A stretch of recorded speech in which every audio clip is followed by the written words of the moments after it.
ওয়ানশাক্কাতিস সামাউ ফাহিয়া ইয়াউমাইযিন ওয়াহিয়া। আল্লাহ বলেন আসমান ফেটে যাবে। ফাহিয়া ইয়াউমাইযিন ওয়াহিয়া, আসমানটা সেদিন জীর্ণ হয়ে যাবে।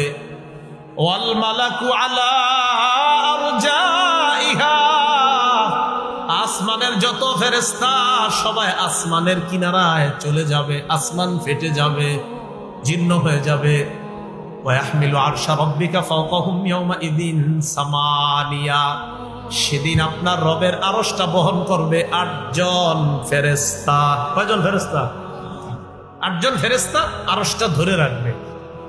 তো এটা আল্লাহ বলতেছেন। এবার আমাদেরকে কি বলে দেখেন, ইয়াউমাইযিন তু'রাদুনা লা তাখফা মিনকুম খাফিয়া।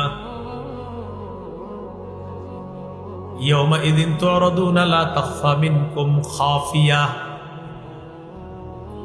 আল্লাহ বলেন সেদিন তোমাদেরকে পেশ করা হবে, আনা হবে, উপস্থিত করা হবে, তোমাদের সামনে আমলনামা দেওয়া হবে।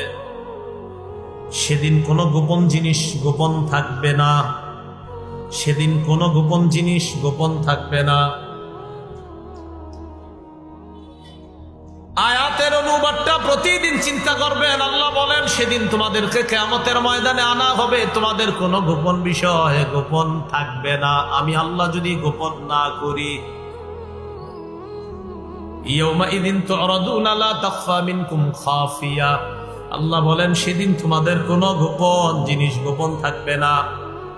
সূরা লুকমানের মধ্যে আল্লাহ বলেন ইন্নাকা ইন তাকুম মিসকালা হাববাতিন মিন খারদালিন ফাতাকুন ফি সাখরা আও ফিস সামাওয়াতি আও ফিল আরদি ইয়াতি বিহা আল্লাহ। লোকমান হাকিম তার সন্তানকে বলে, সন্তান, সামান্য কোনো বস্তু যদি পাথরের মধ্যে থাকে, আসমানের মধ্যে থাকে, জমিনের মধ্যে থাকে, ইয়াতি বিহা আল্লাহ, ওই সরিষা পরিমাণ বস্তুটা কিয়ামতের ময়দানে আল্লাহ উপস্থিত করবে। সরিষা পরিমাণ কোন বস্তু পাথরে ছিল, আসমানে ছিল, জমিনে ছিল, আল্লাহ উপস্থিত করবে। আপনার কোনো বিষয় গোপন থাকবে না।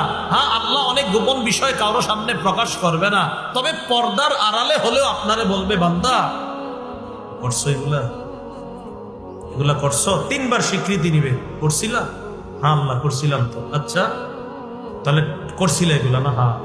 ও ঠিক আছে, তো তোমার যে হালাত কি অবস্থা হতে পারে, পর্দার আড়ালে নিয়ে আল্লাহ তাকে মাফ করে দিবেন।